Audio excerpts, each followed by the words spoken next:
안녕하세요. 오늘도 사연살롱을 찾아주셔서 감사합니다. 저는 연애 3년 만에 결혼을 진행하다 예비시댁의 뻔뻔한 민낯을 보고 파혼을 하게 된 30대 후반 전문직 여성입니다. 그리고 저랑 결혼을 할 뻔했던 그 남자도 다른 분이었지만 전문 직종에 종사하는 동갑내기였는데요. 처음엔 친구로 만나다 서로 좋은 감정이 생겨 연인 사이로 발전한 케이스였어요. 그러니까 알고 지낸 지는 7년이 조금 넘었는데 그 중에 3년은 연인으로 지냈던 거죠. 게다가 알고 지낸 시간이 길었다 보니 마치 장기 연애라도 한 사람들처럼 서로가 서로에 대해 아주 잘 알고 있다고 착각 속에 살았는데요.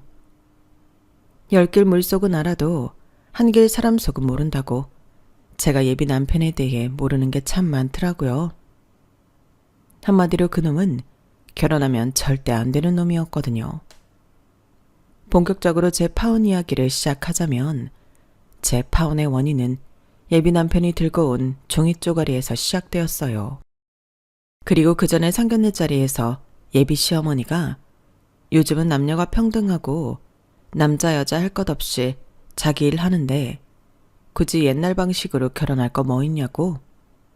남자가 꼭 집을 해갈 필요가 없으니 반반 결혼을 하자고 요구하셨는데 저도 저희 부모님도 그 생각에는 크게 반감이 없어서 그러자고 했어요. 어차피 저나 예비 남편이나 적지 않은 나이에 하는 결혼이었고 죽이 되든 밥이 되든 결혼은 우리 힘으로 하는 게 맞다고 생각하고 있었는데 예비 시어머니가 직접 저런 말씀을 하시니 오히려 반갑다고 생각할 정도였어요. 사실 이것저것 따지기 시작하면 피곤한 게 결혼이잖아요. 실제로 제 절친한 친구가 결혼 준비를 하다 하도 싸워서 파혼하기도 했는데 그걸 옆에서 전부 지켜본 제 입장에서는 오히려 이것저것 재지 않고 우리끼리 알아서 하는 결혼이 맞다고 생각했거든요. 그리고 이왕이면 반반 결혼이 부부 사이에도 뒷말이 나오지 않을 것 같았는데 그렇기 때문에 저는 더더욱 양가 부모님이 개입하지 않는 우리만의 결혼을 하고 싶었어요. 그러니 처음부터 반반 결혼을 제안한 예비 시어머니가 뭔가 생각이 깨어있는 어른처럼 보였는데 역시 저랑 잘 맞을 것 같다는 착각을 하기도 했었죠. 그런데 이런 제 생각을 보기 좋게 깨버리겠다는 듯 황당한 일을 겪게 되었는데 그게 아까 말씀드린 그 종이 쪼가리였어요. 상견례를 하고 보름 정도가 지났을까? 예비 남편이 자기 엄마가 저에게 주라고 했다며 웬 A4 용지 한 장을 주더라고요. 그리고 그 종이에는 빼곡하게 가구며 가전제품이며 심지어 디퓨저 같은 인테리어 소품까지도 적혀 있었는데 여기서 이상한 건 가전제품에는 하나같이 곱하기 3이라는 표시가 되어 있었어요. 그리고 그 가전제품들은 전부 제일 비싸다는 것들이었는데 청소기는 다이슨, 냉장고, TV, 세탁기 같은 대형 가전은 삼성 제품으로 냉장고만 해도 300만 원이 넘는 거였어요. 그럼 그것만 곱하기 3을 하면 900만 원이라는 건데 TV를 떡하니 85인치로 적어 놓았더라고요. 참고로 저희가 신혼집으로 받은 집 평수가 27평이었는데 27평 거실에 85인치 TV라니 말도 안 되는 사치였어요. 그리고 그것들도 전부 곱하기 3으로 되어 있었는데 자세히 목록을 보니 토스트기에 에스프레소 머신 같은 것들도 곱하기 3이 되어 있더라고요. 그래서 저는 황당한 얼굴로 그 종이를 다시 예비 남편에게 건네며 이게 다 뭐냐고 물었는데요. 예비 남편은 대수롭지 않다는 듯 자기 엄마랑 누나가 우리 혼수 목록을 정리한 리스트라고 하더군요. 저는 아무렇지 않게 말을 하는 그 남자의 태연한 태도에 화가 났어요. 그래서 대뜸 아니 반반 결혼이고 혼수는 우리가 사용하는 물건인데 왜 이걸 우리가 아닌 다른 사람이 정하냐고 따졌는데 자기 엄마한테 세뇌를 당한 건지 이렇게 말을 하더라고요. 살림도 살아본 사람이 잘 안다고.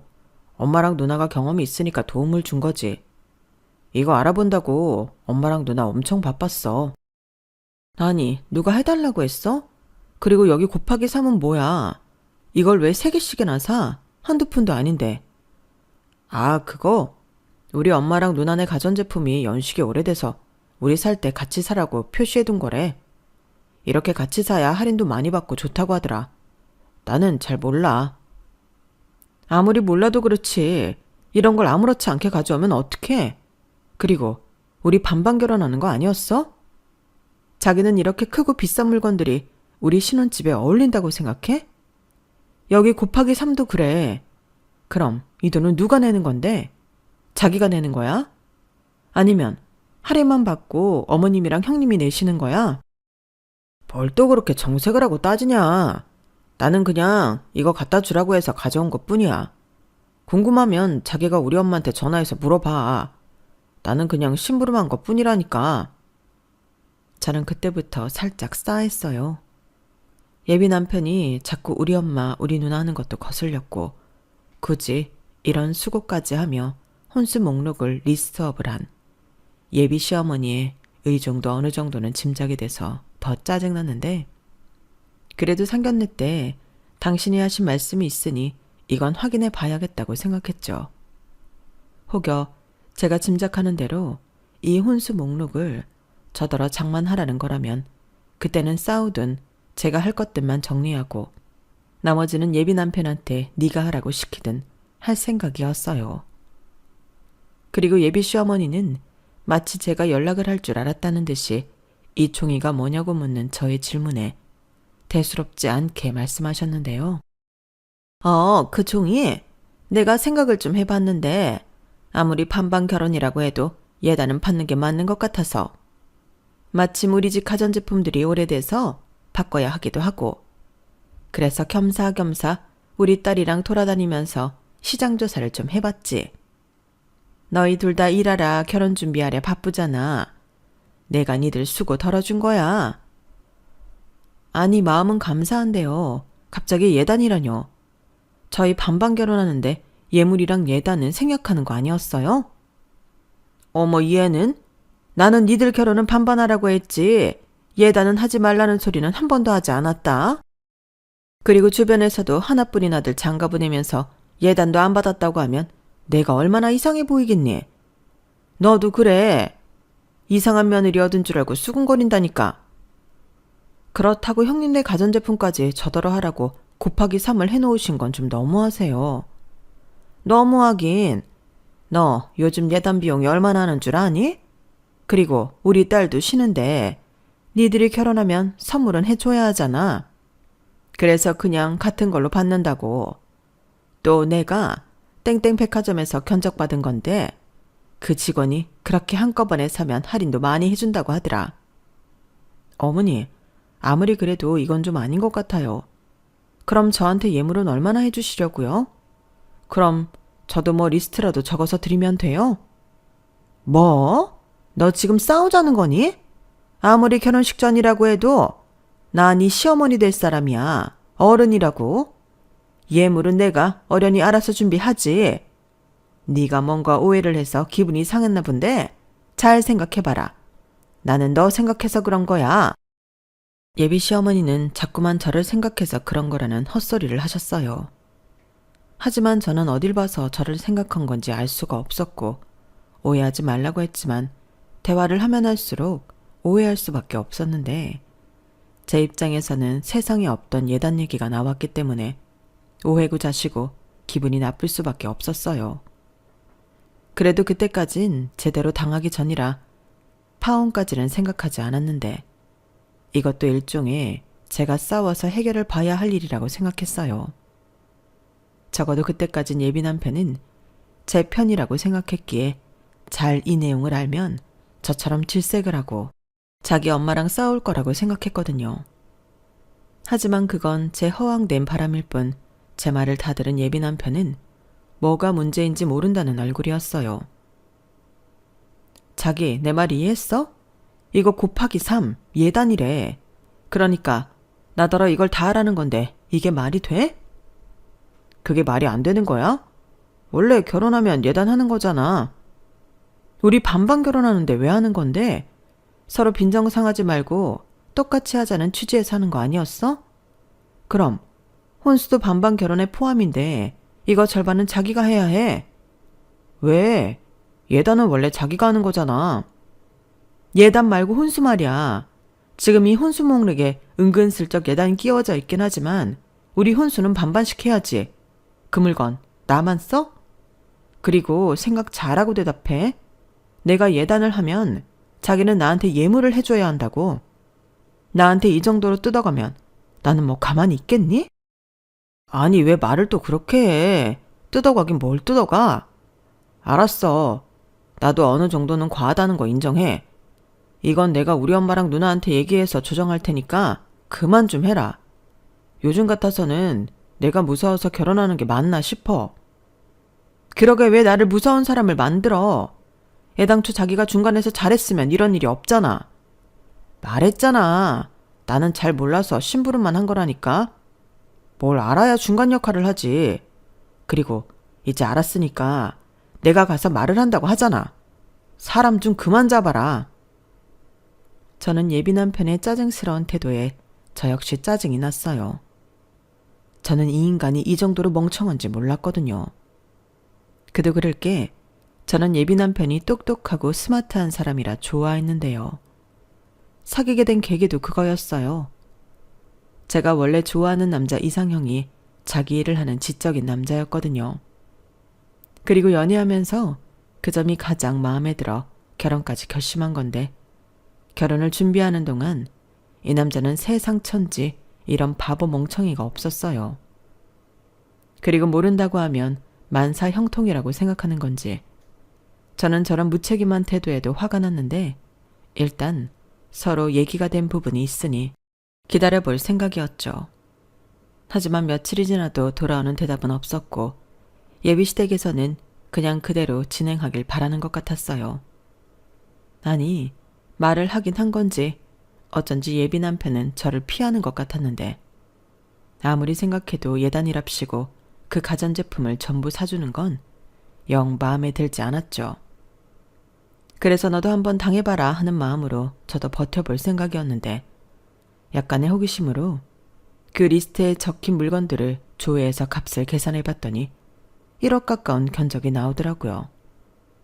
사실 리스트만 봐도 그 정도 금액은 나올 것 같아 놀랍지도 않았는데 그래도 정확한 금액을 보니 화가 나는 건 어쩔 수 없었어요.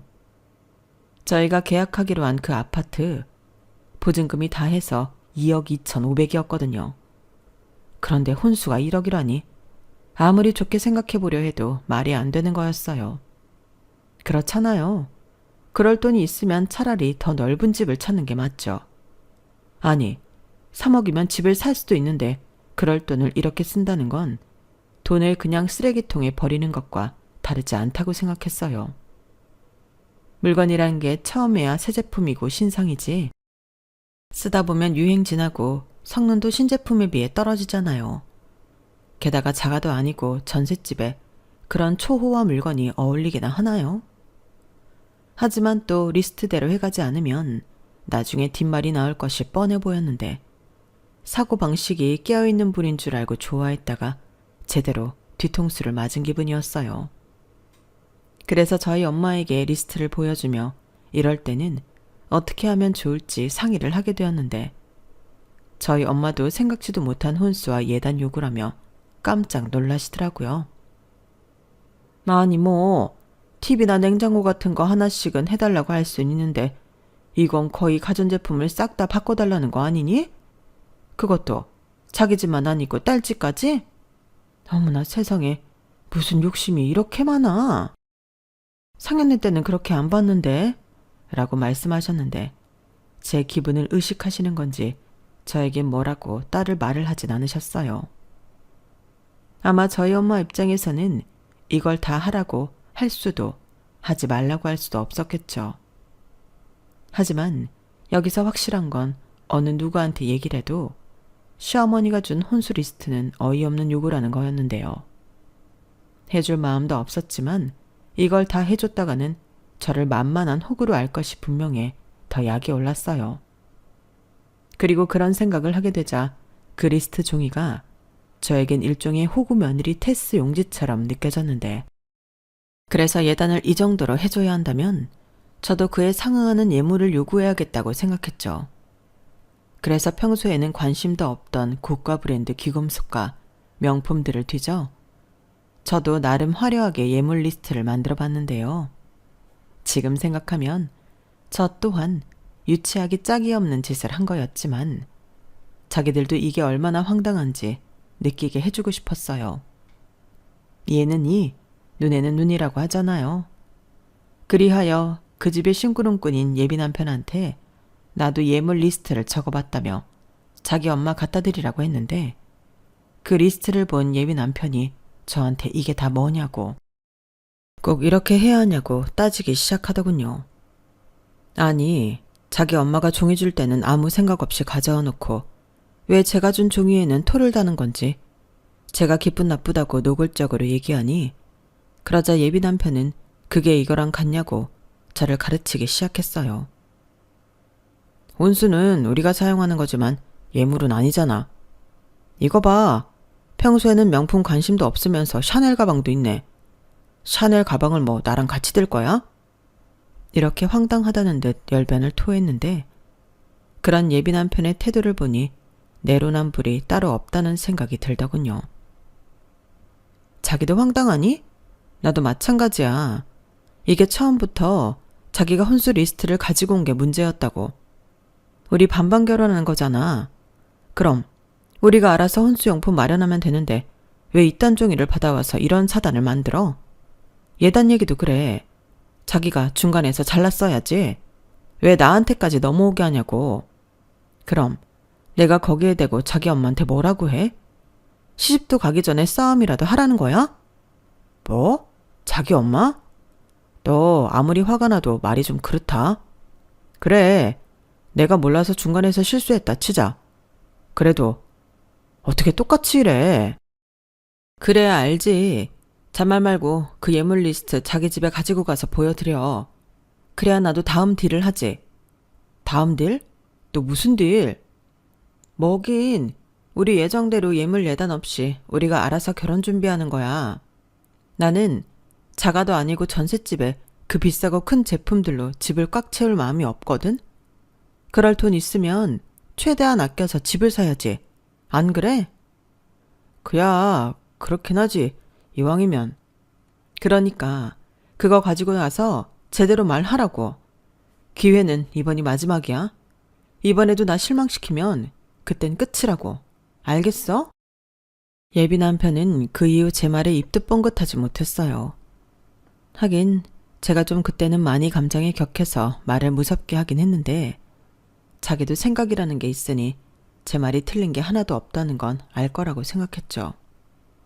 게다가 계속 이렇게 하면 끝이라고 어깃장도 났으니 더욱 저한테 뭐라고 하지 못했던 것 같은데 그때부터는 예비 시어머니와 저의 본격적인 신경전이 시작되었어요. 아마도 예비 시어머니는 초장에 제 길을 꺾어놓고 싶었던 모양이더라고요. 상견례 때는 남녀가 평등하다고 하시더니 고부 사이는 상하관계가 그렇게 따지시는 건지 서로 잘 보여야 하는 그 시간에 감사하게도 예비 시어머니는 점점 당신의 밑바닥을 저에게 보여주셨어요. 결국 그런 당신의 행동 때문에 저라는 복덩이 며느리를 놓치게 되었는데 여기서 한 가지 제가 예비 남편과 예비 시댁에 알리지 않은 사실이 하나 있었거든요. 저는 어릴 때부터 참 돈을 잘 굴리고 모으는 데 소질이 있었어요. 희한하게 이렇게 하면 돈이 되겠다, 이렇게 하면 목돈을 모으겠다 하는 계산이 빨리빨리 되었는데 그렇다 보니 20대 첫 직장을 다니고부터는 꾸준히 돈에 관련된 공부를 하게 되었어요. 그리고 처음엔 소액으로 소액 투자를 해서 돈을 잃고 벌기도 하며 경험을 쌓았는데 그렇게 시간이 지나고 노하우가 생기니 과감한 투자도 하며 제법 돈을 벌 수 있었죠. 그 때문에 연인이었던 예비 남편한테도 노출하지 않은 재산이 2억 가까이 있었는데요. 물론 처음부터 숨길 생각은 없었지만 주변에서 하도 돈에 대해서는 모든 걸 오픈할 필요는 없다고 조언을 해줘서 상대였던 예비 남편이 어느 정도를 준비했냐에 따라 결정하려고 했는데 일단 1년 정도는 오픈할 생각이 없었어요. 그 후에는 조금씩 투자 수익이라며 오픈할 생각이었는데 걱정하지 않았던 돈 문제가 결혼 전부터 발목을 잡으니 저는 제 결혼을 위해서라도 이 사람들의 됨됨이를 알아봐야겠다고 생각했죠. 그래서 그 첫 번째가 원하는 예단을 해주는 대신 예물을 어떻게 해줄 건지 그걸 알아보는 거였는데요. 분명 자기 아들에게 예물 리스트를 받았을 때 예비 시어머니는 며칠이 지나도 연락이 없었어요. 제가 예비 남편에게 몇 번이고 리스트 종이 드린 거 맞냐? 왜 아무 말도 없으신 거냐? 재차 확인도 했는데 예비 남편은 모른다고 짜증을 내더라고요. 그래서 왜 짜증을 내냐고 저도 똑같이 화를 냈고 그때 그 남자는 저 때문에 지금 자기 집 분위기가 엉망이 되었다고 했는데요. 그걸 왜 내 탓을 하냐고 따지니 그 남자 그러더군요. 나는 결혼이 이렇게 스트레스 받는 일인 줄 몰랐어. 그냥 남들 하는 것처럼 하면 되는 거 아니야? 왜 결혼도 하기 전에 우리 엄마랑 싸우려고 드는 건데? 나는 네가 그런 여자인 줄은 몰랐어. 이런 소리를 하는데 순간 저도 화가 나서 결혼이고 뭐고 엎어버리고 싶었어요. 서로 평생을 함께하려고 하는 결혼인데 이럴 일인가 싶어 서로 시간을 갖기로 했죠. 그러자 그 남자는 자기도 성질이 났는지 알겠다고 했고 그렇게 저희 결혼 준비는 올 스톱이 되었는데요. 제가 집에서 혼자 끙끙 앓고 있으니 그걸 보다 못한 저희 엄마와 여동생이 파혼 이야기를 먼저 꺼냈어요. 저희 엄마 말로는 제가 혼수 리스트라는 걸 가지고 왔을 때부터 이 결혼을 말리고 싶었다고 하시더라고요. 그런데 제가 그딴 리스트를 받았음에도 파혼 얘기를 하지 않아 제가 그 남자를 어지간히 좋아하나 보다 라고 생각해서 말을 못했다고 하셨는데 이렇게 끙끙 앓고 있는 모습까지 보니 도저히 안 되겠어서 여동생과 이야기에 파혼 이야기를 하게 되었다고 하셨어요. 아, 네가 뭐가 아쉬워서 그런 집에 시집을 가. 전에는 엄마가 아무 말도 못했지만 하나를 보면 열을 한다고 저렇게 자기만 생각하는 집에 시집가면 너만 고생해. 그래 언니야. 언니 너는 평소에는 엄청 똑똑한 척하면서 왜 그런 집 남자를 만났어? 그리고 그 남자도 그래. 마마 보이냐? 자기 엄마가 자기 욕심만 부리면 자기가 먼저 뭐라고 해야지. 장가를 누가 가는 건데? 언니 너 정말 그 집에 시집갈 거 아니지? 몰라. 지금 나도 머리가 터질 것 같거든? 이미 전셋집 계약도 했지. 사람들한테 결혼한다고 이야기 다 했는데 뭐부터 어떻게 수습해야 할지 모르겠다고. 어디 그뿐이야? 나 사람들 입에서 오르내리는 거 딱 질색인 거 알지? 파혼해봐. 얼마나 많은 소문이 퍼지겠어. 그런 생각을 하면 파혼도 쉽지 않단 말이야. 그리고 내가 먼저 파혼 얘기해봐. 집 계약금이랑 각종 위약금 내가 부담해야 할걸? 그러니까 언니 네 말은 남들 보기 쪽팔리고 돈 아까워서 파혼 못한다는 거야? 아니 자기 인생이 걸린 일인데 그깟 돈이 대수고 쪽팔린 게 대수냐고. 그래 수연아, 이건 소연이 말이 맞다. 괜히 후회하지 말고 잘 생각해. 엄마는 이 결혼 안 했으면 좋겠다. 아빠도 마찬가지야. 엄마가 자세한 얘기는 안 했는데 너 힘들어한다고 하니까 그럴 거면 가지 말라고 하라고 했어.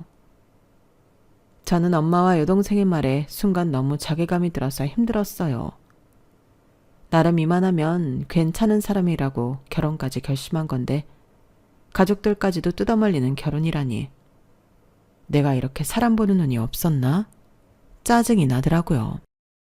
그래서 이왕 깰 결혼이라면 이 사람들이 어디까지 바닥인 건지 확인해보고 싶었는데요. 이건 또 무슨 심보냐고 생각하실 수 있겠지만 나중에 후회를 하지 않으려면 저도 확실하게 그 바닥을 봐야 한다고 생각했어요. 그래서 이번에는 예물 리스트보다 조금 더 파격적인 제안을 예비 남편과 예비 시어머니에게 해볼 생각이었어요. 자기야, 내가 생각을 좀 많이 해봤는데 1억 혼수를 할 바에는 그냥 내가 집 보증금을 다 할게. 대신 계약자는 내 이름으로 하고 자기 돈으로 어머님이 얘기한 혼수하자. 자기 돈이니까 어머니 댁이랑 형님 댁에 가전하는 것도 뭐라고 하지 않을게. 정말? 정말 그렇게 해도 되겠어? 자기 말대로 나도 똑같이 예물 리스트대로 받는 건 양쪽 모두 돈질을 하는 것 같고 합리적으로 생각하려고. 야, 우리 자기 쿨하다. 알았어. 그럼 나야 땡큐지. 엄마랑 누나한테 생색도 나고. 그럼 자기 예물은 안 해도 되는 거다. 내가 말을 못해서 그렇지 그 예물 리스트 때문에 우리 엄마 알아두었어. 세상에 그런 말도 안 되는 리스트가 어디 있냐고 하더라. 그건 자기가 생각해도 과했지? 과하다고? 그럼 그 곱하기 3 가전 예단은 안 과하니? 과한 걸 요구하셔서 나도 과하게 요구한 거야. 그리고 내내 말이 없어서 내가 보증금 다 하겠다고 하는 건데 요점은 알고 있어야지. 알겠어. 우리 이러다 또 싸우겠다. 그래. 나 요점 파악 다 했고 합리적으로 하자. 됐지? 저는 어차피 파혼할 생각이었기 때문에 혼자서 좋아 죽는 예비 남편한테 과감하게 질렀어요. 신혼집으로 계약한 전세 아파트가 2억이 조금 넘었는데 혼수가 1억이니 그냥 보증금을 제가 다 하고 명의를 가져오는 게 미래를 위해서도 낫겠다고 생각했죠. 물론 결혼을 하지 않을 거라 제가 보증금을 전부 내는 일은 없을 테지만 그들이 어떻게 나오나 궁금했어요. 그런데 그 사람들은 제 생각보다도 더 고약하고 이기적인 사람들이었는데 예비 시어머니가 자기 아들 말을 듣고는 득달같이 전화를 하셨더라고요. 목소리만 들어도 신이 잔뜩 나 있었는데 그리고는 저더러 한번 만났으면 좋겠다고 하더군요. 저 역시 바라는 거라 그러자고 했는데요. 성질도 급하지 당장 내일 보자고 하더라고요. 어머니 저 왔어요. 그래 어서 와라. 배고프지? 우리 일단 밥부터 먹을까? 내가 우리 며느리 맛있는 밥 한번 사주려고. 와 감사합니다. 그럼 저 비싼 거 시켜도 돼요? 그럼 먹고 싶은 거 다 시켜라. 그리고 내가 할 말이 좀 있는데 혼수 말야. 내가 곰곰이 생각을 해봤는데 그 집이 니네들 집도 아니고 좁은 전세 아파트인데 혼수를 좀 줄여야 하지 않나 싶어서. 네? 줄인다고요? 그건 제가 작성한 리스트도 아니고 어머님이랑 형님이 적어주신 거잖아요. 그래 맞아. 근데 그때는 이왕이면 니들 좋은 거 썼으면 좋겠어서 뭘 잘 모르고 한 거고 지금은 생각해보니 우리 딸이 먼저 결혼을 한 선배지 않니? 그렇게까지 할 필요가 없다고 하더라고. 이사하면 가전제품들도 망가지고 하는데 전세 사는 동안은 가성비 좋은 걸로 쓰고 니들 집 사서 이사할 때 그때 좋은 걸로 하는 게 낫다고 하더라. 그래서 전에 저한테 주신 것 말고 다르게 혼수를 준비하시겠다는 말씀이세요? 그리고 혼수는 정우 씨가 아니라 어머님이 하시는 거예요? 아니, 혼수는 당연히 정우가 하지. 근데 걔가 뭘 하니? 걔는 돈만 내는 거고 물건은 나랑 지 누나가 봐서 결정해야지. 그래서 내가 이것저것 해서 혼수 리스트를 다시 작성했는데 그럼 어머님 댁이랑 형님 댁에 들어가는 가전들은 어떻게 되는 거예요? 예단으로 받고 싶다고 하셨잖아요. 그것도 그냥 없던 걸로 하기로 했다. 너 예물 안 받는다며? 그럼 예단도 없는 거지. 그래야 공평하잖아. 어때? 글쎄요. 제 입장에서는 그게 좋은 건지 잘 모르겠어요. 전에는 저더러 준비하라는 거였고 지금은 입장이 바뀌었으니 오히려 정우 씨만 좋은 거 아닌가 싶어서요. 아우, 뭘 또 그렇게 꼬아서 생각하냐. 우리 아들이 하도 그건 과하다고 나한테 뭐라고 하니까 최대한 니들한테 맞추려고 그러는 거지. 그럼 어머님, 변경된 혼수용품 비용이 얼마인지 대략이라도 알 수 있을까요? 저도 1억 혼수 생각해서 보증금 다 한다고 한 건데 계산이 안 맞으면 그럴 필요가 없는 것 같아서요. 뭐? 아니, 계산을 아직 안 해봤는데. 그럼 리스트만 주세요. 제가 계산해 볼게요. 아니, 그게 말이다. 대충 한 1,000만 원 조금 넘는 것 같더라. 네? 1,000만 원이요? 어머니, 이건 아니죠. 제가 집 보증금을 전부 다 하는데 1억 혼수가 1,000만 원이 되다뇨. 어머님은 이게 반반 결혼이 맞다고 생각하세요? 아니, 네가 보증금을 다 한다며. 명의 주는 대신 그러겠다고 한 건 너잖아. 그야 혼수하는 돈이나 보증금 반이나 차이가 나질 않으니까 그랬죠. 그럼 제가 집을 아예 살 테니까 처음 혼수 리스트대로 하는 걸로 할게요. 그럼 상관없는 거죠. 작아니까. 뭐? 집을 아예 산다고? 너 그럴 돈이 있니? 설마 괜히 자존심에 대출 끼고 그럴 거면 그럴 필요 없다. 그럼 살면서 내 아들이랑 같이 갚아야 하지 않니? 아니에요. 저 돈 있어요. 그리고 설령 부족해서 대출을 받아야 한데도 제 명의로 산 집이니 대출금은 저 혼자 갚죠. 원하신다면 각서라도 써드릴 수 있어요. 그럼 이제 전세 아니고 자가니까 예전 리스트대로 혼수하는 걸로 해도 되죠? 아니 또 뭘 그렇게나. 근데 너 정말 돈 있는 거 맞니? 괜히 하는 소리 아니야? 저 사실 정우 씨한테도 오픈하지 않은 돈인데 주식이랑 이것저것 투자하는 거 있어서 생각보다 꽤 있어요. 나중에 오픈하려고 했던 건데 어머님이 혼수를 그렇게나 줄이시겠다고 하니 말씀드리는 거예요. 못 믿으시겠으면 주식 계좌라도 보여드릴까요? 저는 핸드폰을 꺼내 주식 계좌를 예비 시어머니에게 보여드렸어요. 그러자 놀란 토끼 눈이 된 예비 시어머니는 뜻밖의 횡재라도 했다는 듯 활짝 웃으셨는데 그럼 알겠다고 예전 리스트대로 혼수를 하는 걸로 하자고 하시더군요. 그리고는 식사를 다 할 쯤 제 눈치를 살살 보시더니 이윽고 하지 말아야 할 말을 꺼내셨는데요. 근데 집을 사면 말이다. 명의는 공동명의로 하는 게 어떻겠니? 어차피 결혼하면 같이 사는 집인데 남자 입장에서는 그런 걸로 은근히 기가 죽는 거거든. 명의가 뭐가 중요해? 같이 사니까 공동명의 하는 게 모양새도 좋지. 저런 말을 하시는데 정말이지 양심은 있나? 저도 모르게 피식 헛웃음이 나왔어요. 그러자 예비 시어머니도 제 반응에 조금 당황한 얼굴이었는데 자기가 생각해도 좀 뻔뻔했다는 걸 아셨을까요? 제가 웃음을 멈추고 빤히 당신 얼굴을 쳐다보니 그 아줌마는 제 눈을 피하셨어요. 그리고는 어색하게 계속 물만 따라 드셨는데 이젠 볼장 다 봤다는 생각이 들었죠.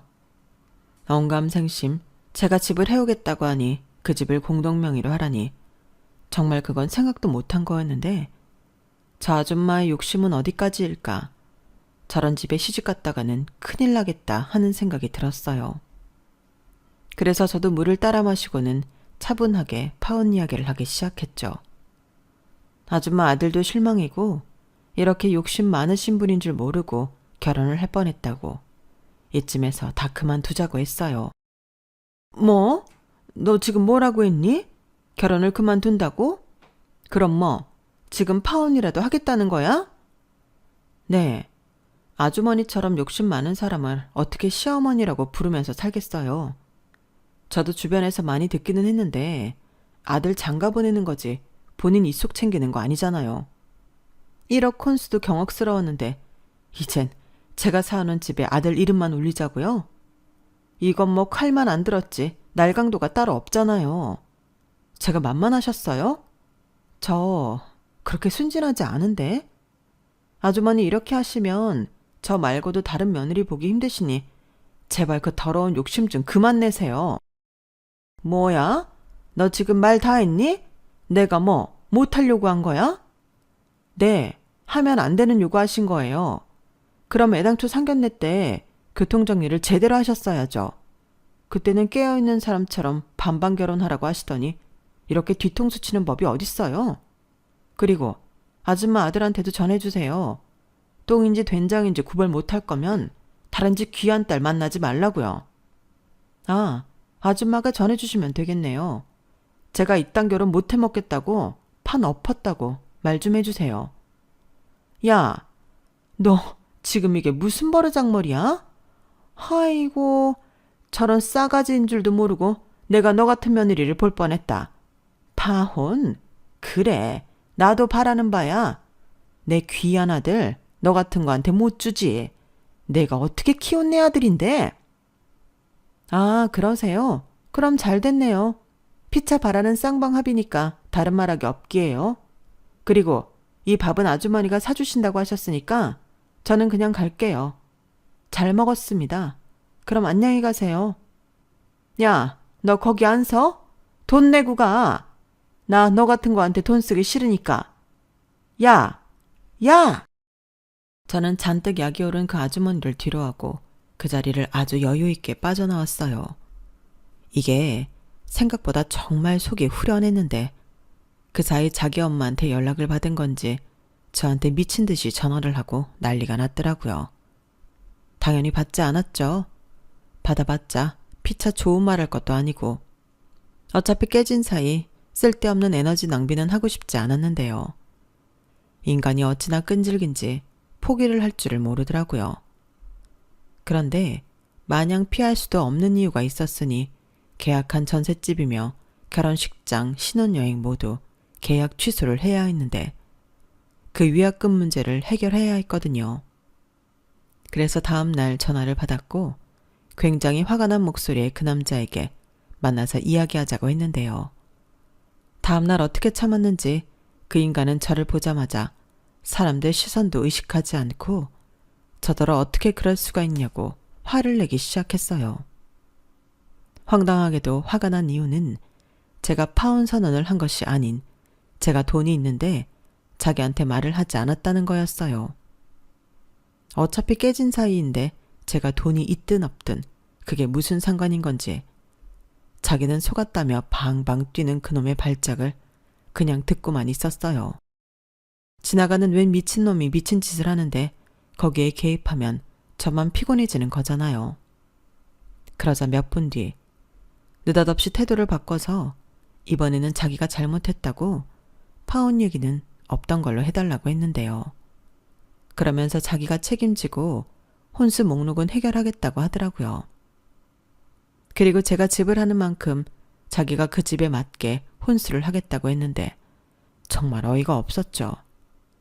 무슨 고무줄도 아니고 그놈의 혼수는 늘었다가 줄었다가 아주 자유분방했으니까요. 그래서 그 말에는 아무런 대꾸도 하지 않고 내 생각은 변함이 없다. 파혼할 거다. 강하게 말했는데요. 그러자 이번에는 절실했는지 사람들 많은 그 카페에서 무릎까지 꿇고 저에게 매달리기 시작했어요. 뭐 마지막 기회를 달라나요? 정말 창피해서 죽는 줄 알았다니까요. 자기야, 나한테 마지막으로 기회를 줘. 그럼 이번에는 정말로 자기만 보고 살게. 웃긴다 정말. 그럼 지난번에는 나만 본 게 아니었네. 그러니까 너는 결혼하면 안 되는 놈이야. 아니, 그런 엄마랑 누나가 있는데 어떻게 감히 장가갈 생각을 해? 뭐? 그렇잖아. 결혼이 무슨 장사야? 누가 더 이득 챙기나 경쟁하는 것도 아니고. 지금도 그래. 내가 생각지도 못한 돈이 있다고 하니까 이렇게 난리를 치는 거잖아. 진짜 너도 그렇고 니네 엄마도 그렇고 마음속이 청정하다. 아주 그린벨트감이야. 아니 그거는 오해야. 오해? 그래 오해라고 쳐. 그럼 나는 그냥 오해하고 파혼할래. 이미 5만 정 떨어졌어. 다시 못 붙여. 하물며 한 명도 아니고 둘. 아니지. 니네 누나까지 셋이잖아. 내가 거기서 어떻게 사니? 그리고 네가 이렇게 다시 나한테 매달리는 이유? 내가 몰라? 꿈 깨. 수연아, 아니야. 아니라고. 나는 할 말 다 했다. 그리고 모를 것 같아서 알려주는데 기회도 줬어. 그리고 이렇게 된 데는 나보다 그쪽 과실이 크니까 각종 위약금 네가 물어라. 그 말 하려고 만나자고 했어. 야, 아무리 그래도 이건 아니지. 네가 파혼하자고 한 건데.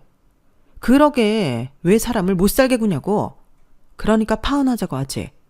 그럼 다시는 보지 말자. 다른 친구들한테도 가급적이면 얘기하지 말고. 나는 괜찮은데 소문나면 쪽팔리지 않겠어? 그럼 영원히 안녕.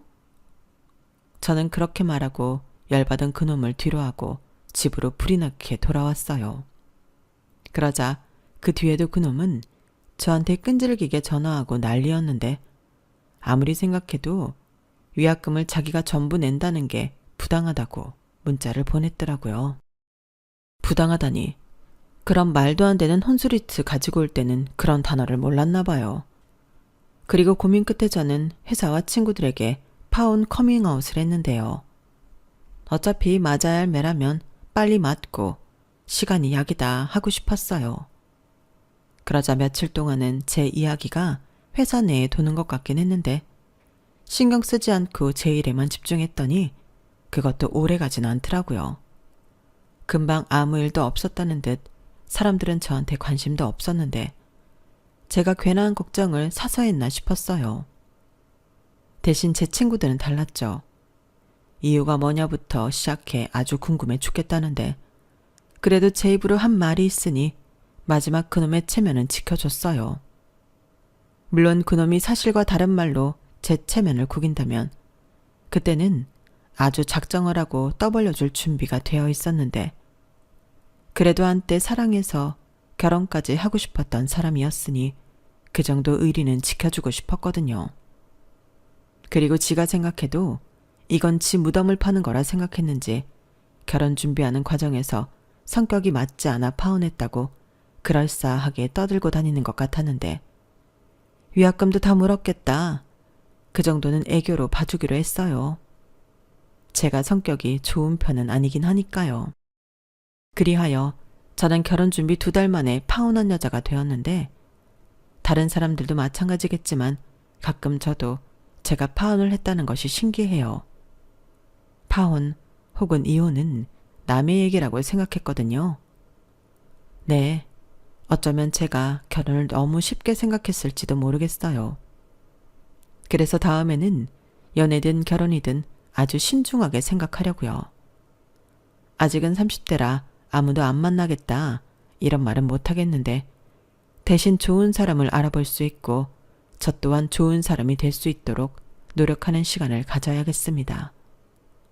비록 파혼을 하긴 했지만 제 소중한 인생 파혼으로 구제했다 생각하고요. 혹시라도 파혼을 고민하고 계신 분이 있다면 저는 아니라는 생각이 조금이라도 들었을 때 그때 파혼하시라고 말씀드리고 싶어요. 정 때문에 혹은 손해볼까봐 망설이는 동안 가장 상처받고 스트레스 받는 건 본인이거든요. 제가 겪어보니까 그렇더라고요. 그러니 어떤 선택을 하시든 여러분들 본인을 우선시하는 게 좋을 것 같아요. 이 세상에 나보다 더 소중한 사람은 없잖아요. 내가 행복해야 나를 사랑해주는 사람들도 행복하다는 거 잊지 말기로 하고 제 사연은 여기까지입니다. 파혼 이야기가 꽤 길었네요. 지금 생각해도 그 남자뿐만 아니라 그 아줌마까지 참 별로인 인연인데 남은 제 인생에는 우연이라도 마주치는 일은 없었으면 좋겠습니다. 저도 다음에는 정말로 제 진짜 반쪽을 만날 수 있겠죠?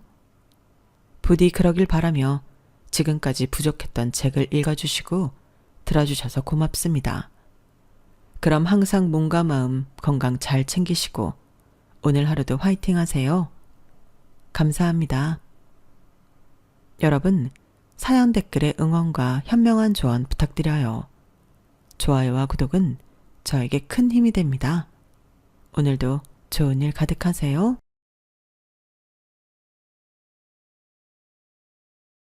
안녕하세요. 오늘도 사연 살롱을 찾아주셔서 감사합니다. 저는 연년생 자녀를 둔 아이 엄마입니다. 최근 아이들과 함께 여행지에 놀러 갔다가 예상치 못한 질문을 받게 됐어요. 엄마, 왜 우리는 친할아버지, 친할머니가 없어? 하는 질문이었죠. 그 질문 때문에 저는 오래전 있었던 일을 다시 떠올릴 수밖에 없더라고요. 지금은 시간이 지나 기억이 흐려져서 아무렇지 않지만 사실은 마음속에 그 사건이 항상 남아 있었던 것 같아요. 어디 말할 데도 없고 속 편하게 털어놓을 수 없는 지극히 개인적인 가정사다 보니 늘 마음속에 담아둔 채로 살았던 것 같아요. 이제는 그 이야기를 좀 꺼내놓아야 속이 시원할 것 같아 이렇게 사연을 보내봅니다. 먼저 어릴 때 제 이야기를 하자면 감사하게도 경제적으로 부족함 없이 자랐어요. 친정아빠는 대기업 임원이셨고 엄마는 대학 교수셨거든요. 자녀가 화목한 가정에서 자라는 데는 물론 경제적 여유도 중요하지만 저희 집에서는 돈보다 더 중요한 가치가 있었어요. 돈이 많다고 부자가 아니야. 제대로 즐길 줄 아는 사람이 진짜 부자란다. 아빠는 늘 그렇게 말씀하셨고 엄마께서도 돈도 중요하지만 인품과 지식이 먼저야. 돈으로 사람을 평가하는 건 천박한 짓이야. 라고 가르치셨죠. 그런 부모님 밑에서 자랐기에 겉보기에 화려한 삶보다는 내실을 다지는 게 더 중요하다고 생각하며 살았어요. 결혼할 때도 마찬가지였어요. 상대방을 고르는데 경제적인 능력보다는 인품을 봤죠. 시댁도 마찬가지였고요. 하지만 세상에는 어떤 순간이 오면 속내를 감출 수 없는 사람들이 있더라고요. 돈이 사라지면 그 사람의 진짜 얼굴이 보인다는 말이 있잖아요. 그때는 그 말이 그렇게 무섭게 다가올 줄은 몰랐죠. 남편과는 부모님 지인분의 주선으로 만든 선자리에서 만나게 됐어요. 사실 선자리라는 게 그렇게 자연스러운 만남은 아니잖아요. 그래서 처음에는 극구 거절을 했어요. 엄마, 아빠, 연애는 내가 알아서 할게. 굳이 이렇게 하면 나 불편해서 아무것도 못한다니까? 아우, 그래도 한 번만 만나봐, 글쎄. 너 윤숙이 이모 알지? 그 이모가 그렇게 그 집 괜찮다고 너 소개시켜주고 싶다잖아. 어른들이 소개시켜주면 더 부담스러운데. 정 아니면 그냥 식사만 하고 오면 되지. 뭘 그렇게 무겁게 생각할 거 있니? 혹시나 네 맘에 들면 만나보면 좋잖아. 알겠어요. 대신 이번이 마지막이에요. 친정 엄마의 닭달로 나간 자리에서 멀끔한 차림으로 앉아있는 남편을 보는데 상상했던 것보다 훨씬 인상이 괜찮아 보이더라고요. 그런 자리는 처음이라 어색해서 많이 뻣뻣하게 굴었는데 남편은 친절한 얼굴로 분위기를 잘 리드해 줬어요. 오늘 너무 즐거웠어요. 다음에 만나보고 싶은데 그래도 될까요? 좋아요. 저도 덕분에 재미있었어요. 생각과는 달리 남편은 입담도 매너도 좋았고 이런 사람을 쉽게 만나진 못하겠다는 생각이 들었어요. 그래서 바로 연락처를 교환했고 몇 번 데이트를 하고 나서 바로 연인이 되었죠. 본격적으로 연애를 시작하고 나서 1년이 지나자 서로에 대해 웬만한 건 다 알게 되었어요. 알고 보니 남편의 아버지께서 제조업 공장을 운영하고 계셔서 꽤 부유하게 자란 편에 속했죠. 가끔 주고받는 가족 사진이나 본가에서 찍은 사진 등을 봐도 남편의 집안이 부유하다는 건 바로 보이더군요. 배경으로 보이는 가구, 인테리어 등이 돈이 없으면 할 수 없는 값비싸 보이는 것들이었거든요. 그걸 알고 나니 막상 좋기도 하면서 한편으로는 고민도 생겼어요. 저희 집도 경제적으로 어려움이 있는 건 아니지만 저희 부모님은 저를 검소하게 키우셨고 두 분께서도 검소하게 지내셨거든요. 하지만 남편과의 유대감이 깊어질수록 그런 부분에 대한 걱정은 흐려졌어요. 야, 보통 시댁이 친정보다 못 살아서 고민이던데? 넌 무슨 걱정이야? 집안끼리 비슷하게 잘 사는 것도 되게 축복이다. 니네 집도 잘 사는 편이니까 딱히 반대도 없을 것 같고 더 잘 살면 지원 더 해줄 텐데 얼마나 좋아. 더도 별게 다 걱정이라니까? 그런가? 당연히 배부른 걱정이지. 그리고 어차피 결혼하면 더한 일도 많은데 나중에 생각해보면 집안 차이는 감사하다는 생각만 들걸? 친구에게 털어놓으니 그 말도 일리가 있더라고요. 원래 결혼이라는 게 두 집안이 합쳐지는 거니까 이 정도 차이쯤은 괜찮겠지 생각하고 말아버렸죠.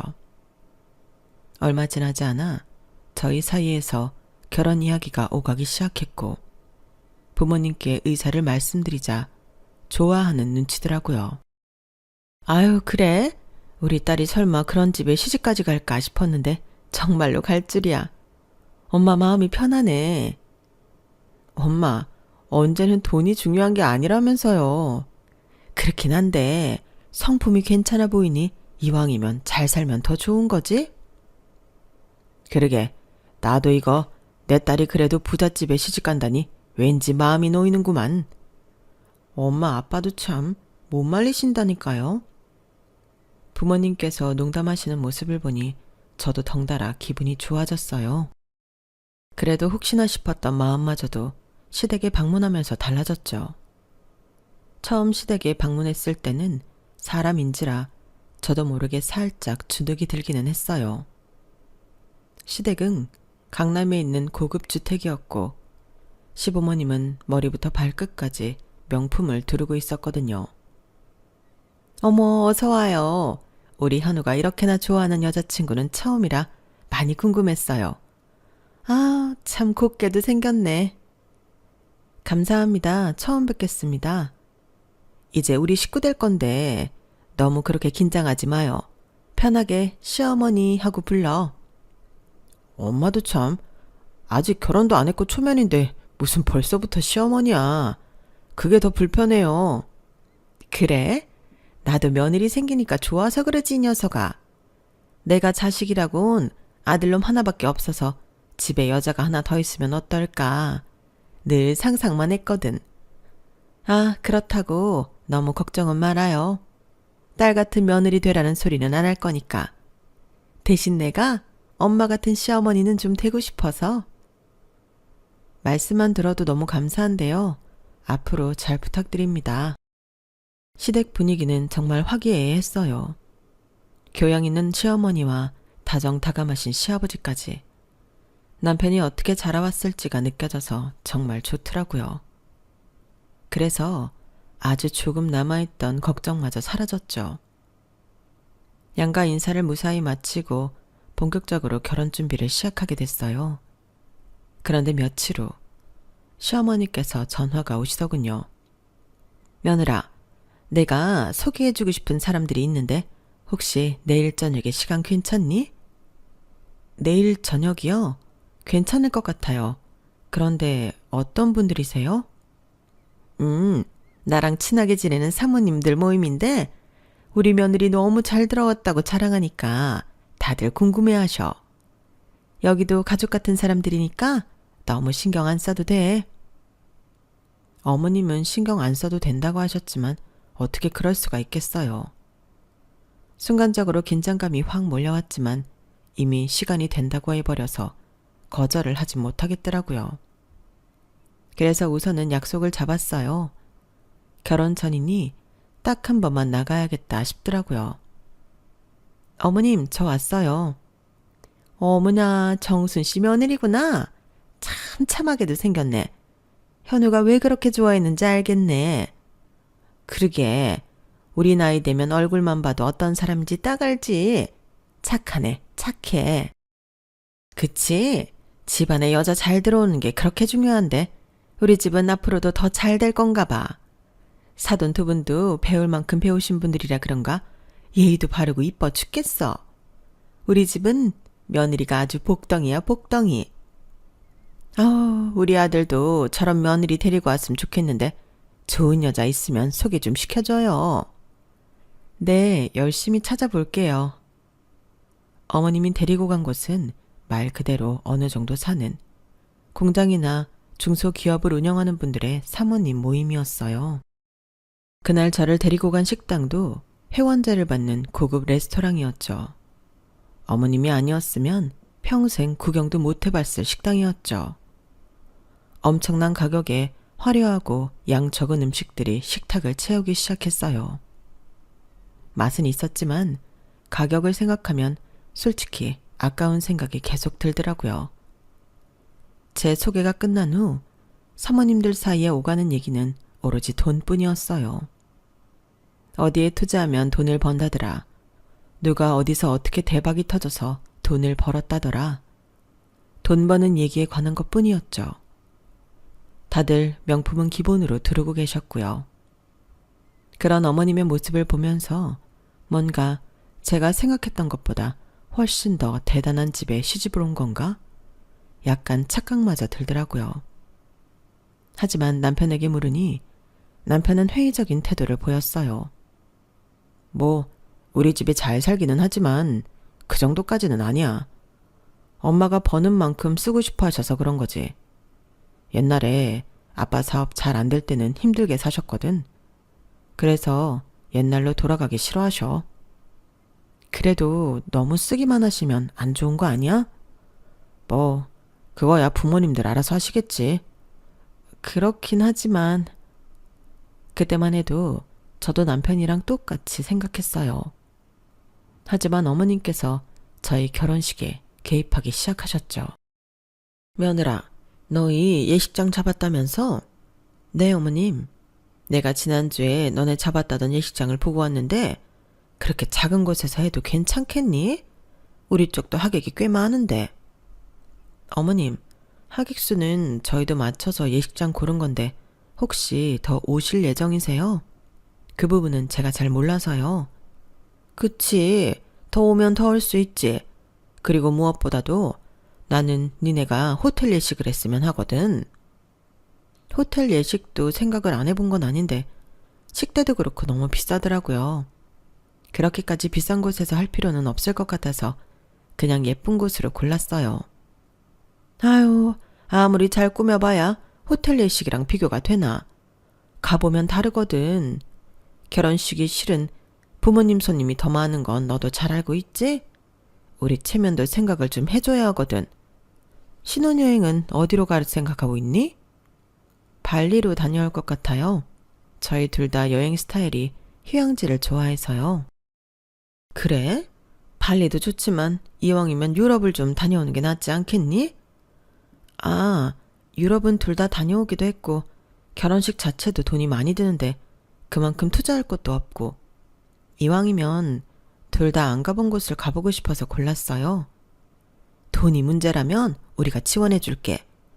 자식들 좋은 곳에 신혼여행 보내주는데 그 돈이 아깝겠니?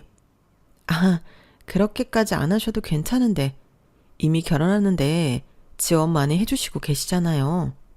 엄마 무슨 소리야. 아직 시작도 안 했다. 니네가 자꾸 니네 힘으로 하려고 하니 우리가 뭐 지원해주고 싶어도 해줄 수가 있어야 말이지. 근데 아니나 다를까 너희 둘 힘으로 하려고 하니 우리 집안 체면은 좀 고민하지 않고 준비를 하고 있는 것 같아서. 결혼식이라는 게 부모 행사거든. 그래서 우리 집 입장도 신경을 써주면 좋겠구나. 돈이 걱정이면 얼마든지 지원을 해줄게. 원래 저희 부부는 최대한 부모님께 손 벌리지 않고 결혼 준비를 하기로 계획했었지만 역시 뜻대로 되지 않더라고요. 결국 남편과 저는 상의 끝에 어느 정도 시댁에 맞춰드리기로 했어요. 그래, 그냥 좋은 게 좋은 거다 생각하고 맞춰드려. 지원은 다 해주신다는데 뭐가 걱정이야? 이왕 이렇게 된 거 한 번뿐인 결혼식 성대하게 해버려. 기대된다. 그래도 이게 다 나중에 빚으로 돌아올 것 같아서. 그게 아니더라도 마음의 빚으로 남아있을 것 같고. 네가 너무 착해서 그래. 원래 준다고 할 때 받아야 된다. 그리고 나 같아도 내가 여유 있으면 자식이 최고 좋은 데서 했으면 좋겠다고 생각할 것 같은데? 그건 그렇지. 주변에 이야기해봐도 또 스스로 생각해도 나쁠 게 없는 제안이었지만 괜히 찜찜한 마음이 드는 건 어쩔 수 없더라고요. 우리 엄마가 원래 남들한테 보여지는 걸 중요시 생각해서 그래. 신경 쓰지 마. 남편도 별 생각 없이 받아들이는 것 같아서 알아도 남편이 잘 알겠지란 생각에 그만 걱정은 줄이기로 했어요. 그렇게 생각지도 못하게 결혼식은 성대하게 열게 되었고 어머님의 닭달 아닌 닭달에 드레스마저 최고급, 신혼여행마저 최고급으로 하게 됐어요. 인생에서 처음으로 모든 걸 최고급으로 해본 터라 안 좋았다고 하면 거짓말이겠지만 솔직히 말하면 마음속 깊은 곳에 이렇게까지 돈을 써야 하나 싶은 생각이 있었죠. 하지만 주변에서도 부러워하고 부모님도 내심 만족하시는 것 같아 그러려니 받아들이게 됐어요. 그렇게 남부럽지 않을 화려한 신혼생활을 보내고 첫 애가 생겼을 때쯤 시부모님의 사업이 휘청거린다는 소식을 듣게 됐어요. 하지만 그 소식을 전하는 남편마저 크게 신경을 쓰지는 않는 것 같더라고요. 그 정도는 다시 일으켜 세우실 수 있을 거야. 그리고 부모님 앞에서는 티내지 마. 자존심이 센 분들이니까. 알겠어. 근데 진짜 괜찮은 거 맞겠지? 하루 이틀 하시는 일도 아닌데 극복할 방법을 찾으시겠지. 우리가 개입한다고 도와드릴 수 있는 것도 아니고. 남편 말대로 시부모님께서는 제 앞에서는 절대 티를 내지 않으시더라고요. 남편이 귀띔해주지 않았더라면 여전히 사업이 잘 나가고 있는 줄 알았을 정도로 시부모님의 다소 사치스러운 소비 습관은 여전했어요. 잘 나갈 때야 그렇게 쓰셔도 잘 나가시니 그렇겠거니 했지만 내심 걱정이 되기 시작하더군요. 그러던 어느 날 어머님께서 저와 단둘이 남게 되었을 때 넌지시 이런 말씀을 던지셨어요. 며느라, 이제 니네도 첫애 낳고 먹고 살 만한데 빌린 돈은 줘야 하지 않겠니? 네? 빌린 돈이라뇨? 왜? 니네 결혼할 때 우리가 보태준 돈들이 있잖니. 그걸 설마 그냥 받는다고 생각한 건 아니지? 따지고 보면 다 니네 결혼식에 들어간 돈인데 우리한테 돌려줘야 맞지 않겠니? 어머님, 그게 무슨 말씀인지 좀 당황스러운데요. 저희 결혼할 때 보태주신 돈이라면 저희 부모님도 마찬가지로 보태주셨고요. 그건 양가에서 지원해주기로 한 돈인 걸로 알고 있는데 빌렸다뇨? 아니, 그거 말고 니네가 결혼식이니 신혼여행이니 드레스니 전부 평범하게 맞춘다고 해서 우리가 품위 유지비로 빌려준 돈 있잖니. 그건 너희 친정 도움 없이 순수하게 우리 집에서만 보태준 돈이잖아. 설마 잊은 거 아니지? 잊기는요. 제가 그걸 어떻게 잊겠어요. 그런데 어머님, 그때 그 돈은 시댁 품위 유지비였던 걸로 기억하는데요. 저희는 결혼식을 애초에 그렇게 호화롭게 할 생각도 없었고 저희 힘 닿는 수준에서 진행하려고 했던 거 기억하시죠? 신혼여행도 유럽으로 갈 필요 없었고요. 뭐? 그럼 너는 그 돈이 당연한 돈이었다는 거니? 그래서 그 돈으로 호강한 게 누군데? 너 아니야? 주변에서 다들 부러운 눈으로 쳐다보고 인생에서 한 번뿐인 결혼식 최고로만 해서 가장 득본 게 누군데? 넌 필요도 없는데 우리가 돈 대줬으니 입 싹 닫겠다 이거야? 어머님, 그런 뜻이 아니라요. 왜 그렇게 말씀하세요? 저도 난처해서 그래요. 그때는 그냥 비용 지원해 주시는 것처럼 말씀하셨는데 이제 와서 저희가 원에서 빌린 돈 갚으라는 것처럼 말씀하시니 당황스러워서 그렇죠. 하여간 이래서 돈은 그냥 주면 안 되는 건데 내가 물렀어. 마냥 착하게만 봤는데 돈 앞에서는 또 그렇게 굴 줄 몰랐네. 됐다. 그 돈을 받으려고 한 내가 바보였지. 그래, 나도 고작 얼마 되지도 않는 돈 때문에 너랑 감정 상하기 싫으니까 없던 일로 하렴. 말로는 그렇게 말씀하시면서 이미 저한테 단단히 삐치신 것 같았어요. 당시에는 정말 황당하고 어이가 없었지만 집으로 돌아와서는 좋게 생각하기로 마음먹었죠. 원했던 소비는 아니었지만 그 소비로 좋았던 건 저희였던 게 사실이었으니까요. 남편에게 이야기를 했더니 남편도 좀 당황스러워 하더군요. 뭐? 갑자기 그 돈을 갚으라고? 얼마 정도인데? 5천만 원 정도 되는 것 같아. 그런데 그 돈 써서 좋았던 건 사실이니까 그냥 갚아드리자. 갑자기 갚을 5천만 원이 어딨어. 부담되는데. 나도 그렇기는 한데 그래도 이거 안 갚고 어머님이랑 소원해지면 마음의 짐으로 계속 남을 것 같아. 어머님도 좋은 마음으로 보태주셨던 걸 텐데 굳이 질질 끌지 말자. 그래 뭐 부담스럽지만 어쩔 수 없지. 남편과의 상의 끝에 5천만 원을 어머님께 보내드렸고 어머님은 엄청 좋아하셨어요. 그래도 네가 내 마음을 모르진 않는구나. 우리가 이 돈이 뭐 없어서 받으려고 한 게 아니잖니? 자식들 마음을 보는 거지. 이렇게 잘 쓰고 돌려주면 나중에 너네한테 더 큰 돈으로 돌아가지 않겠니? 어머님, 나중에 받으려고 드리는 돈 아니에요. 저희가 쓴 돈 돌려드리는 거죠. 어머님께선 돈을 받으시는 순간까지도 없어서 받는 게 아니라는 식으로 강조를 하시더라고요. 오히려 그렇게 강조를 하시니 시댁이 요즘 많이 힘든가 싶은 생각을 하게 됐어요. 시부모님이 자존심이 세다던 남편 말도 떠올랐고요. 그런 생각이 드니 조금은 조심해야겠다는 생각이 들더군요. 시댁이 어려울 때 도와드릴 순 있지만 그러다가 가정의 평화가 깨진 집을 여러 봐왔으니까요. 저희도 더 이상 부부 둘이서만 잘 산다고 되는 게 아니라 아이까지 케어해야 하는 상황이었고요. 냉정한 생각일 수도 있겠지만 아이를 생각하면 조금은 저희 밥그릇을 잘 챙겨야겠다는 생각이 들었어요. 물론 여유가 있다면 시부모님을 도와드릴 수 있는 데까진 도와드려야겠지만요. 그렇게 홀로 각오를 다지고 있었던 어느 날이었어요. 은행 어플을 조회하던 도중 임시로 소액 묶어두었던 예금 통장이 해지되어 있는 걸 발견했어요. 여보, 뭐야? 예금 통장 해지했어? 여기 있던 돈은 다 어디로 갔어? 아, 그게 내가 500만 원 좀 썼어. 나머지는 내 계좌로 다시 묶어뒀어.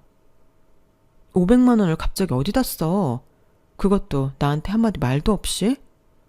실은 어머니가 돈을 좀 빌려달라고 하는데 내가 돈이 있어야 말이지.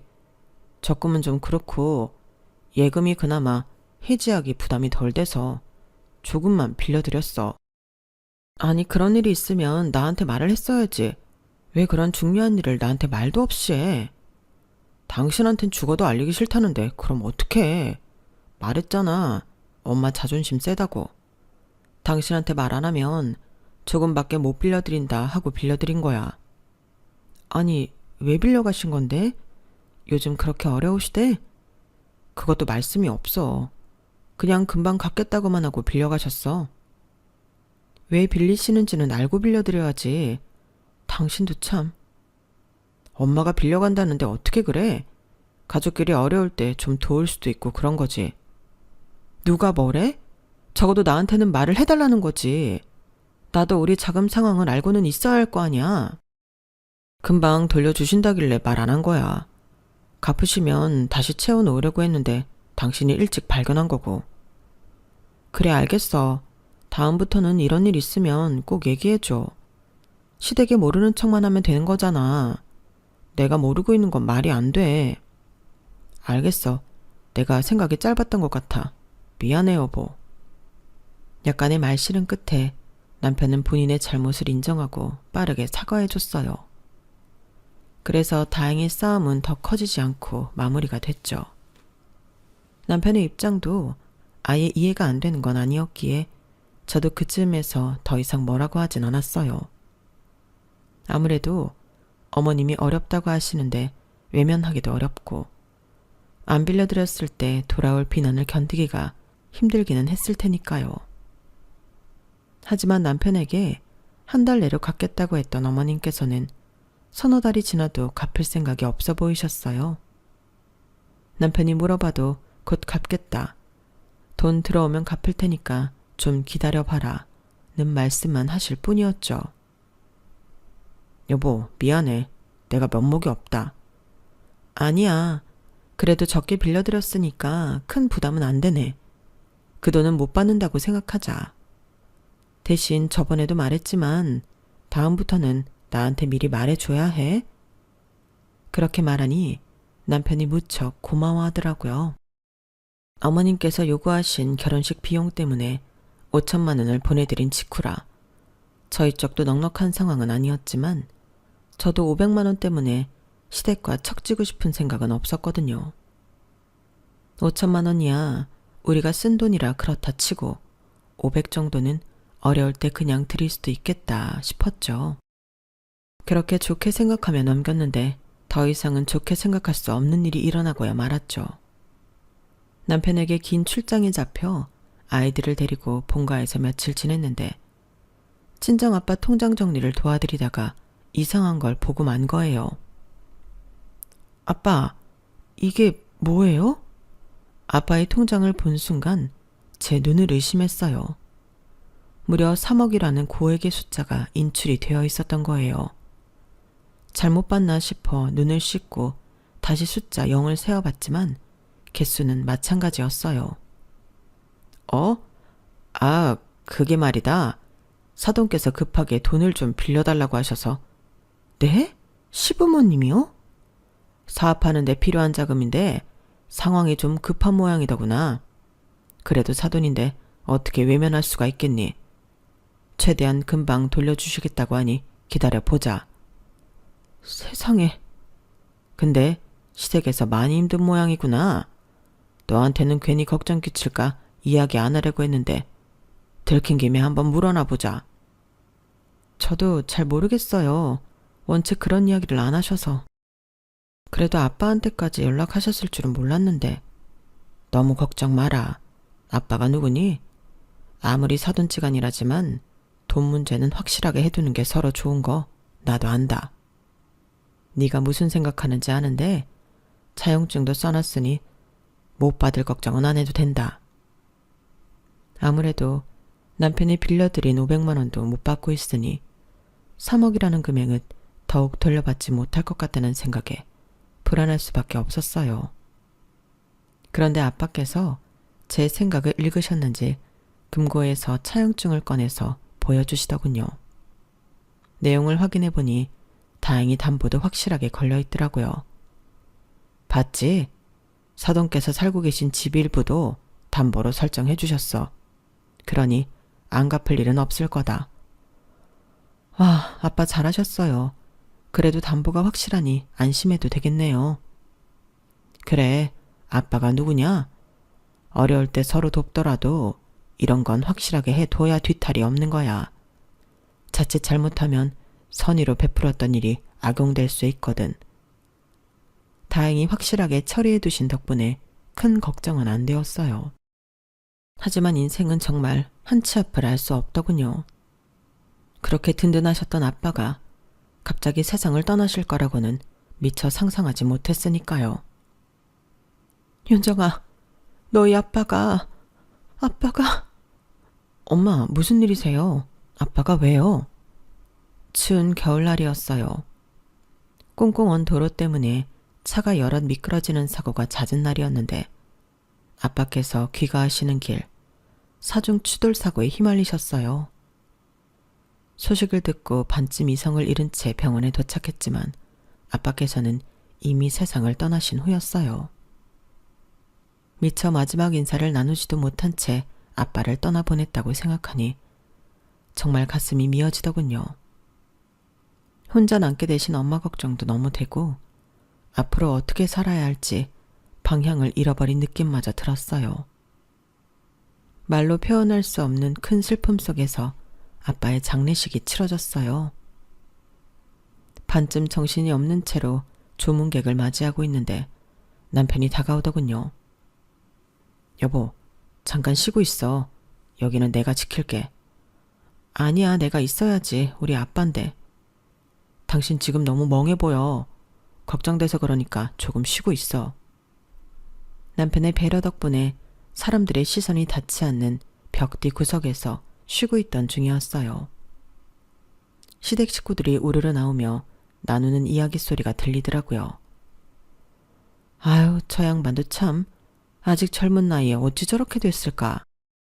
참 안 됐지. 그래도 참 착한 사람이었는데. 근데 말이야, 사돈한테 빌린 돈은 그럼 어떻게 하지? 어머, 그러게요. 안 갚아도 되려나? 안사돈은 그 돈에 대해 전혀 모르시는 것 같던데? 며느리도 모르는 눈치고 비밀로 해주신다고 했으니까 사돈 돌아가시고 아는 건 우리뿐인 것 같은데? 어머, 세상에 웬일이야? 안 그래도 그 돈 어찌 갚나 엄청 막막했는데 차용증에 갚기로 한 기간이 거의 끝나가잖아요. 그러게, 이게 참 죄송한 일이지만 우리한테는 너무 잘된 일이네. 그 돈만 안 갚아도 충분히 여유가 생긴다니까. 그래요, 그래. 우리만 입 싹 닫고 있으면 되지. 나중에 사업 다시 잘 되면 애들한테 차나 한 대 사주면 되겠네. 걔가 좋은 생각이네. 우리가 뭐 그렇게까지 양심 없는 사람들은 아니잖아. 지금 좀 힘들어서 그렇지. 여보, 근데 나 더 좋은 생각이 났는데 말이에요. 이건 좀 너무 나쁜가?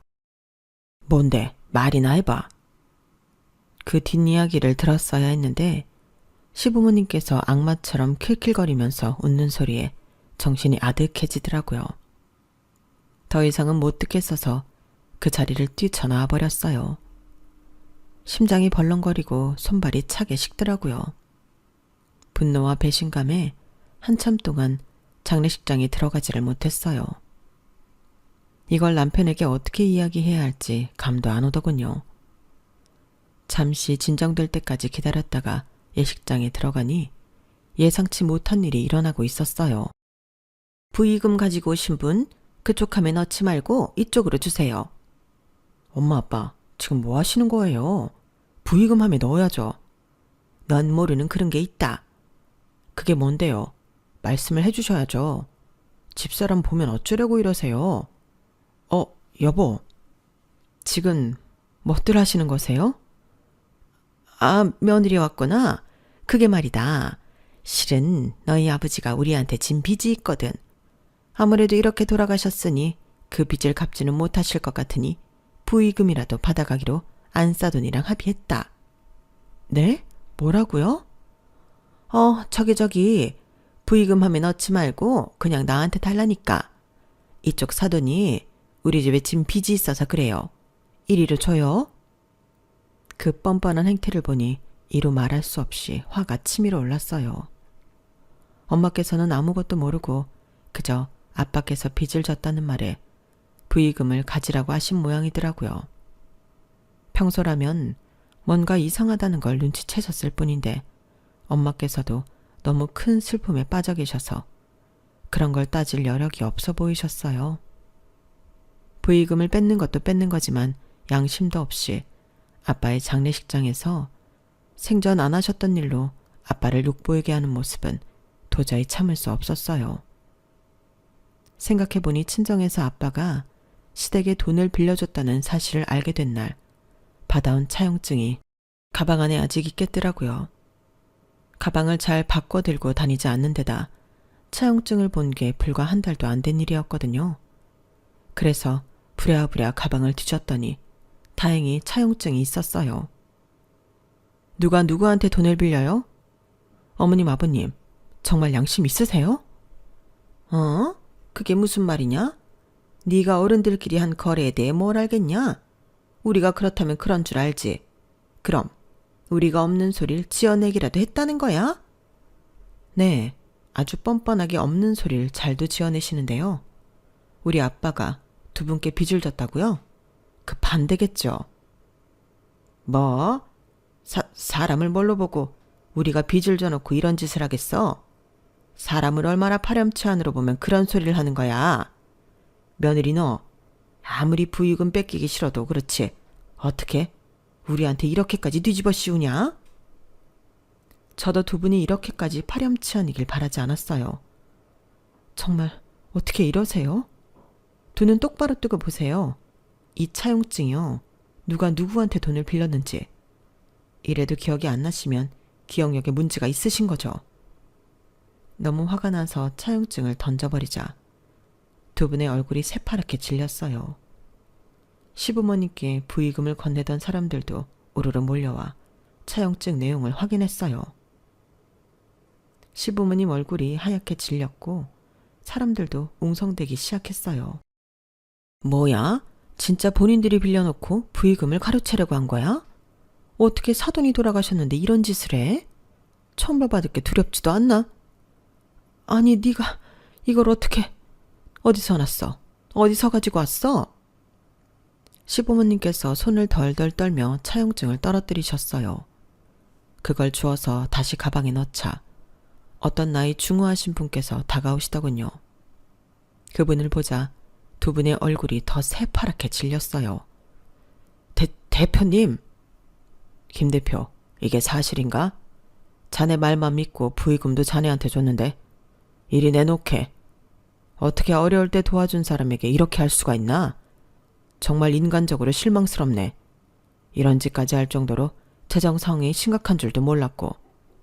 우리 거래는 없던 일로 하지. 잠시만요. 오해십니다, 대표님. 잠깐 제 말씀 좀 들어보시지요. 네? 장례식장에는 친정 손님뿐 아니라 시댁 손님들도 꽤 있었던 모양이었어요. 그 중에서도 점잖지만 크게 화를 내고 가신 분은 알고 보니 시부모님 사업의 주 거래처 대표라고 하시더군요. 그 외에도 몇몇 거래처 직원들을 통해 시부모님의 소문은 순식간에 퍼져나간 모양이었어요. 안 그래도 재정이 좋지 못하던 시부모님의 사업이 휘청거린다는 소문이 들려오더군요. 하지만 그런다고 저희 아빠에게 한 짓을 용서할 순 없었어요. 당신도 처신 똑바로 해. 난 아무리 당신 부모님이라지만 우리 아빠께 그런 짓까지 하신 부모님을 절대 용서할 수 없어. 당신은 어떻게 할 생각이야? 솔직히 나도 우리 부모님이라 등지고 싶은 생각은 없지만 이번 장례식 일은 너무했어. 장인어른께서 빌려주신 돈으로 급한 일도 해결하셨던 모양이던데 내가 당신 상황이어도 용서 못했을 거야.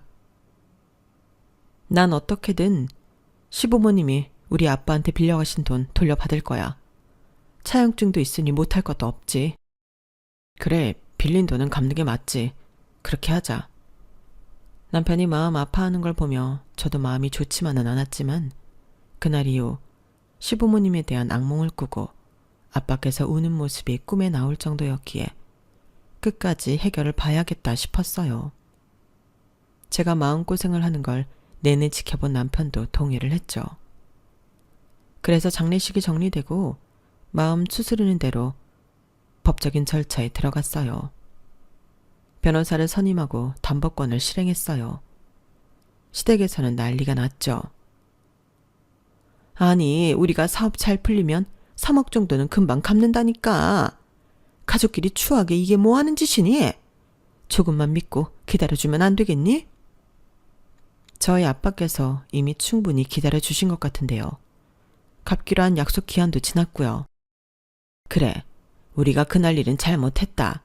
근데 있잖니, 너도 살아보면 알겠지만 우리처럼 큰 돈 만지면서 일하는 사람들은 그렇게 돈 때문에 순간 눈 뒤집혀지는 일이 많아. 정말 미안하고 용서 못 받을 짓인 건 알지만 한 번만 이해해주면 안 되겠니? 전 그날 두 분 대화하시는 것까지 다 들었어요. 그래요. 눈 뒤집혀서 아빠 돌아가시니까 아빠 돈 안 갚아도 되는 거 아니냐고 좋아하신 것까진 이해해볼게요. 그런데 두 분은 선을 넘으셔도 너무 넘으셨어요.